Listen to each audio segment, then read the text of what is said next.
സങ്കീർത്തനം 94. പ്രതികാരത്തിന്റെ ദൈവമായ യഹോവേ, പ്രതികാരത്തിന്റെ ദൈവമേ, പ്രകാശിക്കണമേ. ഭൂമിയുടെ ന്യായാധിപതിയെ, എഴുന്നേൽക്കണമേ. ഡംഭികൾക്ക് നീ പ്രതികാരം ചെയ്യണമേ. യഹോവേ, ദുഷ്ടന്മാർ എത്രത്തോളം ഘോഷിച്ചുല്ലസിക്കും. അവർ ശകാരിച്ച് ധാർഷ്ട്യം സംസാരിക്കുന്നു. നീതികേട് പ്രവർത്തിക്കുന്ന ഏവരും വമ്പു പറയുന്നു. യഹോവേ, അവർ നിന്റെ ജനത്തെ തകർത്ത് കളയുന്നു, നിന്റെ അവകാശത്തെ പീഡിപ്പിക്കുന്നു. അവർ വിധവയെയും പരദേശിയെയും കൊല്ലുന്നു, അനാഥന്മാരെ അവർ ഹിംസിക്കുന്നു. യഹോവ കാണുകയില്ല എന്നും യാക്കോബിന്റെ ദൈവം ഗ്രഹിക്കയില്ലെന്നും അവർ പറയുന്നു. ജനത്തിൽ മൃഗപ്രായരായവരെ ചിന്തിച്ചുകൊള്ളുവിൻ. ഭോഷന്മാരെ, നിങ്ങൾക്ക് എപ്പോൾ ബുദ്ധി വരും? ചെവിയെ നട്ടവൻ കേൾക്കുകയില്ലയോ? കണ്ണിനെ നിർമ്മിച്ചവൻ കാണുകയില്ലയോ? ജാതികളെ ശിക്ഷിക്കുന്നവൻ ശാസിക്കുകയില്ലയോ? അവൻ മനുഷ്യർക്ക് ജ്ഞാനം ഉപദേശിച്ചു കൊടുക്കുന്നില്ലയോ?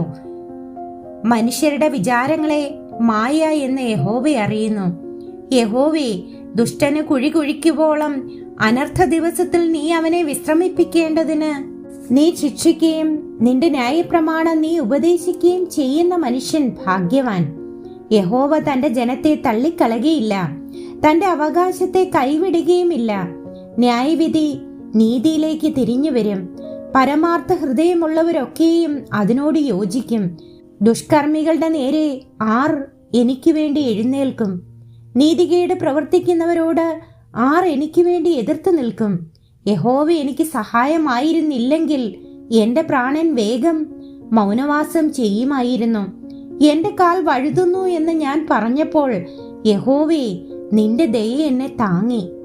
എന്റെ ഉള്ളിലെ വിചാരങ്ങളുടെ ബഹുത്വത്തിൽ നിന്റെ ആശ്വാസങ്ങൾ എന്റെ പ്രാണനെ തണുപ്പിക്കുന്നു.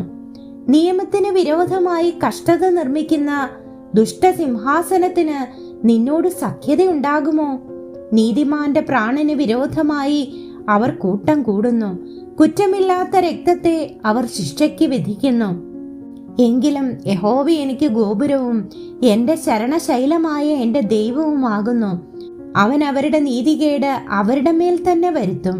അവരുടെ ദുഷ്ടതയിൽ തന്നെ അവരെ സംഹരിക്കും. നമ്മുടെ ദൈവമായ യഹോവ അവരെ സംഹരിച്ചു കളയും.